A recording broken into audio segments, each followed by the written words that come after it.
Bienvenue à cette présentation de formation portant sur la gestion des opérations d'importation et d'exportation. La présente formation est à l'initiative du cabinet Pôle Logistique. Nous vous souhaitons la bienvenue si vous nous découvrez pour la première fois.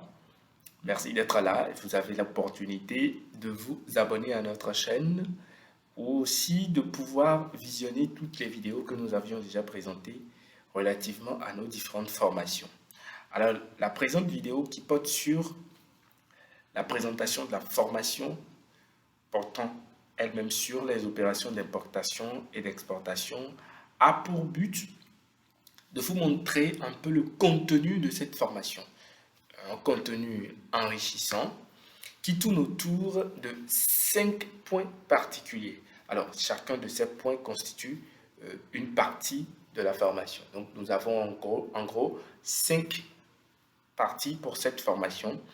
La première partie qui est le processus donc, des achats à l'international. Dans cette première partie, nous allons aborder tout ce qui concerne le processus des achats à l'international, comprendre les principes qui gouvernent, les règles qui gouvernent les achats à l'international, comprendre les différentes notions qui régissent donc les achats à l'international. Alors, en dehors donc de cette première partie, nous allons ensuite aborder la deuxième partie. La deuxième partie concerne les acteurs qui interviennent dans le processus d'achat à l'international. Quels sont leurs profils? Quels sont les rôles que joue chacun d'entre eux? À quel niveau on rencontre tel acteur? Et lorsqu'on est en train de faire de l'importation, est-ce qu'on a affaire aux mêmes acteurs que lorsqu'on est dans une posture d'exportation? Et ici, nous allons voir donc, de façon claire chacun des profils des acteurs. Et nous allons nous appesantir notamment beaucoup plus sur les acteurs principaux aussi. Alors, nous reconnaissons clairement que le fournisseur, par exemple, si vous êtes dans une démarche d'achat à l'international, donc dans une démarche d'importation, le fournisseur est quelqu'un de très important dans cette démarche-là. Vous devez trouver un bon fournisseur. Mais comment trouve-t-on un bon fournisseur? Où est-ce que l'on trouve un bon fournisseur?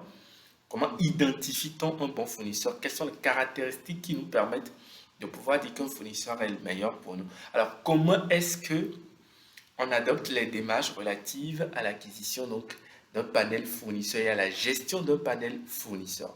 Voilà autant d'éléments que nous allons étudier dans cette deuxième partie.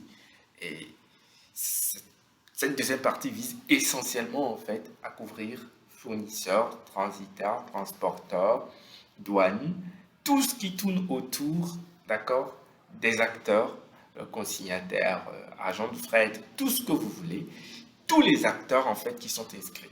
Et à chaque niveau, pour chaque acteur, quel type de document manipule l'acteur en question, quel type de relation, quel type de contrat l'on peut avoir avec l'acteur, qu'est-ce qu'il faut éviter, quelles sont les mesures à prendre lorsque vous êtes logisticien acheteur, lorsque vous gérez les achats externes pour une entreprise, comment est-ce que vous pouvez organiser avec les différents acteurs, comment vous pourrez gérer ces différents acteurs qui forcément font partie de l'environnement externe de l'entreprise, mais qui influencent ces activités. Il est important de connaître les types de relations que vous pourriez avoir avec eux et comment tirer le meilleur parti des relations que vous avez avec ces différents acteurs.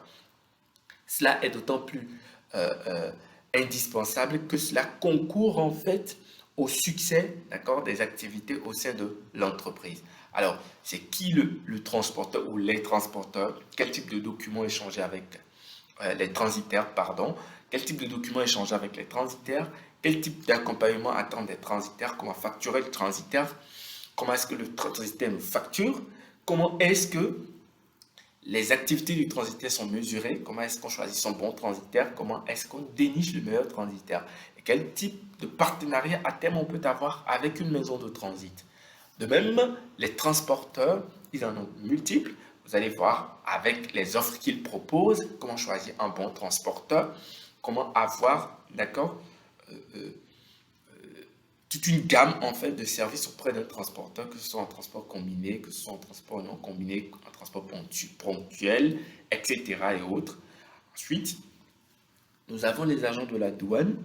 ou l'administration douanière dans tout pays qui règle en fait un certain nombre de choses relatives à la taxation. Ils sont généralement commis pour pouvoir prélever les taxes pour le compte de chaque État. Alors, quelle est la tarification? Quelles sont les formes de droits et taxes de douane? Comment est-ce qu'on s'y prend pour calculer les droits et taxes de douane? Quelle démarche il faut adopter lorsqu'on est acheteur ou lorsqu'on est dans une posture de vendeur, donc à l'international, etc. Voilà autant en fait d'acteurs, quelques acteurs en fait. Et là, nous verrons au cours de la formation de façon approfondie plusieurs autres acteurs qui interviennent sur la chaîne donc des opérations d'importation et d'exportation. Puisqu'on ne peut pas acheter à l'international sans parler d'Incoterm, nous allons nous intéresser aux Incoterms.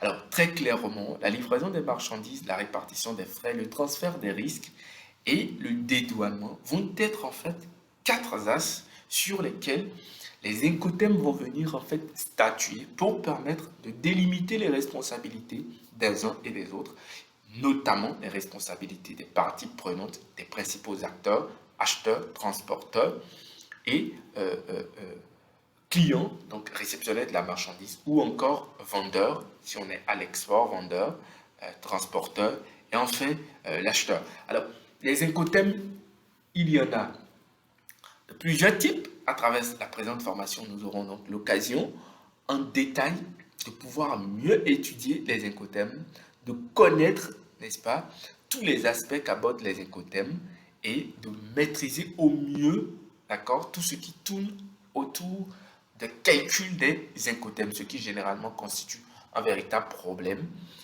Alors là, à travers la formation, nous allons voir les formules de calcul des Incoterms, comment s'y prendre avec les Incoterms, etc. et tout, pour pouvoir mieux choisir l'Incoterm le plus adapté à notre activité, le plus adapté à notre opération, que nous soyons à l'import ou à l'export, en fonction de ce que nous achetons, de où ça va, de quelle partie prenante se retrouve sur notre chaîne d'opération de transport ou d'opération d'achat ou d'export à l'international.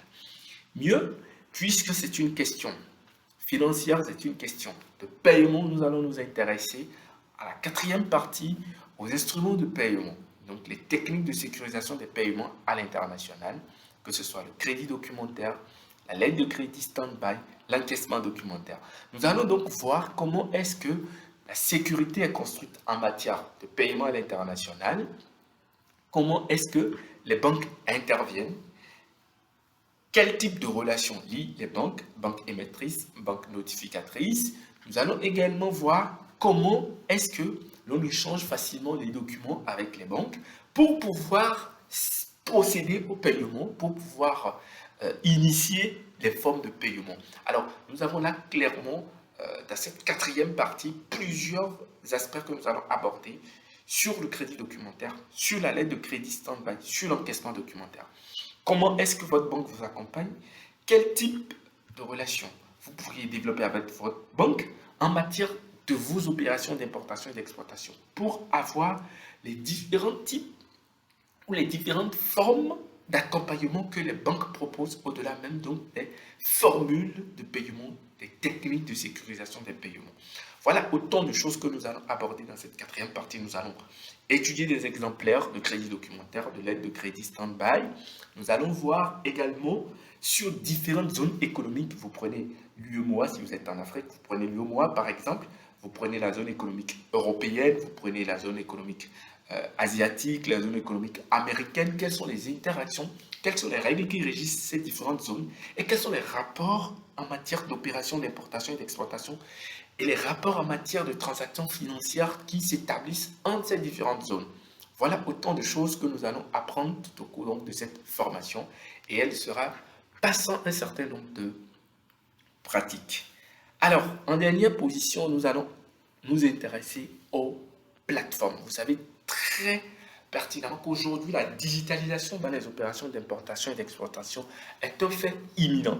Nous allons prendre un cas précis, par exemple au Bénin, où nous avons des plateformes qui sont déjà mises en place par le gouvernement du Bénin et le Trésor public du Bénin pour encadrer de façon digitalisée les opérations d'importation et d'exportation. Et ça s'effectue aujourd'hui dans beaucoup d'autres pays. Vous prenez le Sénégal, vous prenez la Côte d'Ivoire, pour ne citer que ces pays de l'Afrique de l'Ouest, et partout ailleurs dans le monde entier. Du coup, à travers la présente partie, nous allons décortiquer comment se font pas à pas la prise en main de ces instruments numériques pour organiser les opérations d'importation. En tant que gestionnaire des achats à l'externe, en tant qu'opérateur d'importation et d'exportation, comment est-ce que vous pourriez utiliser ces plateformes pour vous faciliter la vie? Parce que ce sont des plateformes qui aujourd'hui sont incontournables parce qu'elles facilitent la collecte de données, parce qu'elles permettent de pouvoir aller plus rapidement, parce que la digitalisation offre véritablement cet aspect-là qui est intéressant. Et du coup, comment prendre la main sur une plateforme telle qu'elle présentée pour pouvoir facilement faire ces opérations d'importation et d'exportation sans problème. Voilà autant de choses que nous allons aborder au cours de cette formation. Je tiens à noter qu'au niveau donc de la partie de la recherche des acteurs, il y a un élément principal qu'il faut préciser, c'est que nous allons voir plusieurs plateformes, d'accord, sur lesquelles on peut retrouver donc des fournisseurs. Et vous allez voir différentes formes de plateformes. Nous allons voir comment est-ce que sur ces plateformes-là, on arrive facilement à identifier des fournisseurs, à discuter avec des fournisseurs. Nous allons voir également d'autres aspects comme la consultation. Nous allons également voir d'autres sources comme les centrales d'achat pour pouvoir étudier correctement toutes les façons dont on peut trouver facilement des fournisseurs, entretenir des fournisseurs et gérer un panel fournisseur avec efficacité. Alors, comment est-ce qu'on utilise les plateformes? Reviendra comment renseigner différentes formes d'outils, comment est-ce que sur une plateforme numérique, on peut réussir facilement à faire des opérations d'importation et d'exportation pas à pas, quelles sont les différentes étapes. Voilà autant d'aspects que nous allons aborder au cours de cette formation. Nous vous invitons donc à prendre cette formation. Elle sera très utile pour vous. Elle vous permettra, si vous valorisez les emplois, elle vous permettra d'occuper un poste d'achat dans une entreprise, dans une organisation internationale. Elle vous permettra d'occuper un poste d'assistant aux achats. Elle vous permettra également de devenir un réel opérateur d'importation et d'exportation. Et là, c'est un avantage majeur que cette formation vous offre pour renforcer vos capacités, doper vos capacités et d'être opérationnel au sein de tout type d'entreprise. Je vous remercie pour avoir suivi cette vidéo. N'hésitez pas à la partager autour de vous. N'hésitez pas à rentrer dans la barre de description pour pouvoir voir tous les liens vers nos réseaux sociaux et également vers notre site internet et nous joindre directement sur WhatsApp si vous le souhaitez ou par mail avec l'adresse que vous verrez dans la barre de description. Nous vous souhaitons une bonne suite de journée, nous vous souhaitons une belle carrière, nous vous souhaitons de prendre vraiment cette formation et de bénéficier de tout ce qu'elle puisse vous apporter durant toute votre carrière. C'est essentiel et c'est indispensable. Merci et nous nous retrouvons très prochainement sur cette chaîne.